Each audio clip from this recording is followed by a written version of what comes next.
The crystalline halls of the Valkyrie Imperial Palace glittered with bioluminescent panels, casting prismatic light across the assembled delegates from 47 star systems. Ambassador Emery Chen stood near the refreshment alcove, her diplomatic uniform crisp and professional, watching the annual gift ceremony with carefully concealed anxiety.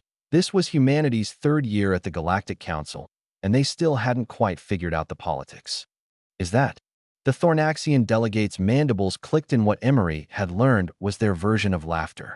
Is that human wearing padding? Emery's jaw tightened as she watched Calvin Morrison waddle into the grand hall. Her colleague, her brilliant, infuriating colleague, had somehow convinced Earth's diplomatic corps that this was a good idea.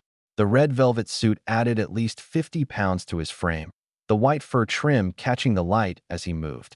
A ridiculous red hat sat atop his head, complete with a white pom-pom that bounced with each step. "What is this costume supposed to represent?" asked the Xinthian observer, their three eyes blinking in asynchronous confusion. "Some sort of human warrior? A religious figure? It's Santa Claus," Calvin announced cheerfully, his voice booming across the hall. Several delegates flinched at the volume. Humans were always so loud. Father Christmas, St. Nicholas, Kris Kringle. The names meant nothing to anyone present. Prince Veldar, heir to the Valkyrie throne, tilted his elegant head. His silver skin reflected the light like mercury, and his expression was one of barely concealed disdain. This is the human tradition? To dress as an obese elderly male and parade before royalty. More laughter rippled through the crowd. The Corthan ambassador made a sound like grinding glass, their species equivalent of a snicker. Emery felt heat rise to her cheeks, but Calvin seemed utterly unbothered. "Not quite," Calvin said, reaching into the large red sack slung over his shoulder. "Santa Claus is about giving gifts. Specifically, giving gifts to children. I am not a child," Prince Veldar said icily. "I have seen 247 solar cycles. By Valkyrie standards, you're still in adolescence," Calvin replied without missing a beat. Emery's hand instinctively moved toward her datapad, ready to file an incident report. "You didn't contradict alien royalty. That was rule number 1. But Calvin continued, pulling items from his sack. "The tradition is that Santa knows what everyone wants, what they truly need, not just what they ask for. He sees you when you're sleeping, knows when you're awake, knows if you've been bad or good." "This sounds like a surveillance state," muttered the Palaxian trade minister. "It sounds like love," Calvin corrected softly, and something in his tone made the room fall silent. He approached Prince Veldar, who stood nearly 7 feet tall, towering over the rotund human in the ridiculous costume. "Your Highness, I've studied your culture extensively.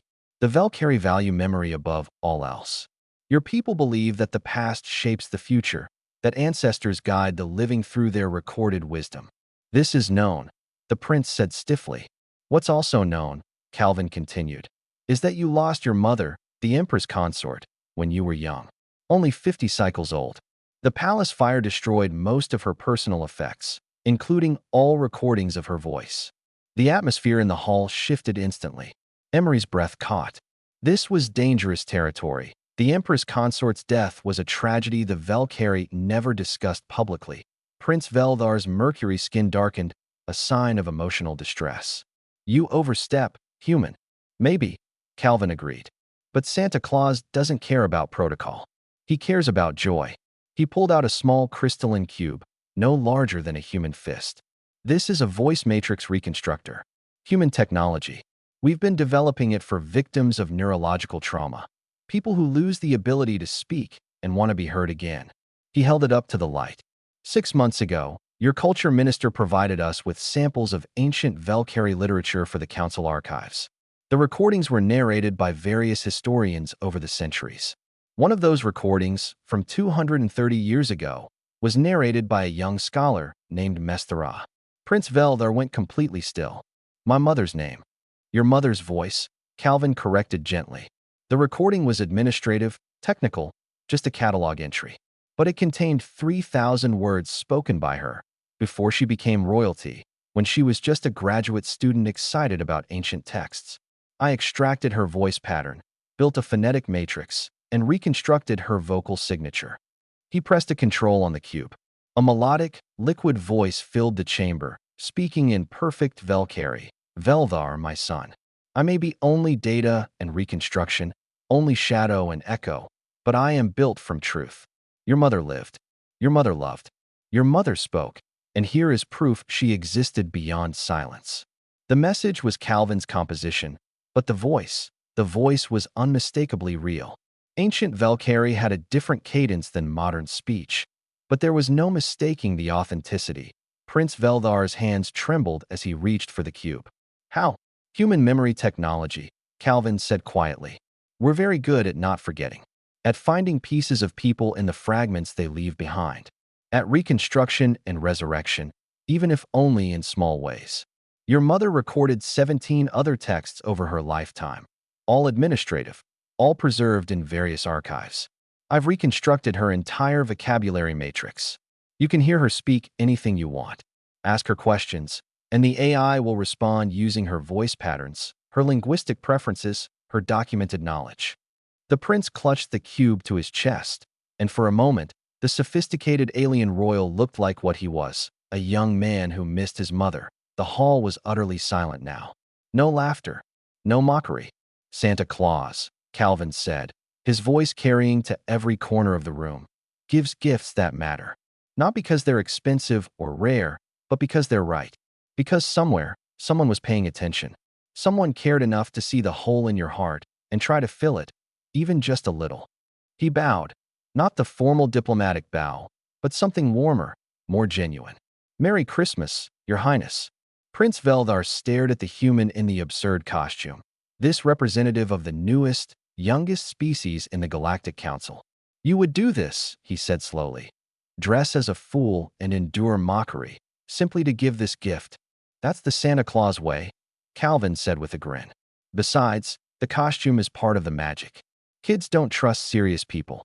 They trust someone who's willing to look silly for them. The prince was quiet for a long moment.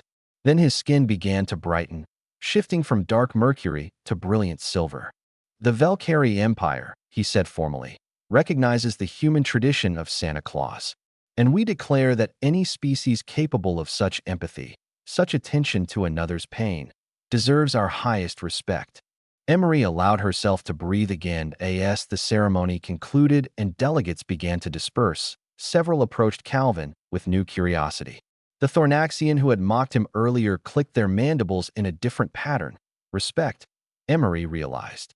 That was either brilliant or insane, she told Calvin later, as they walked back to the human quarters.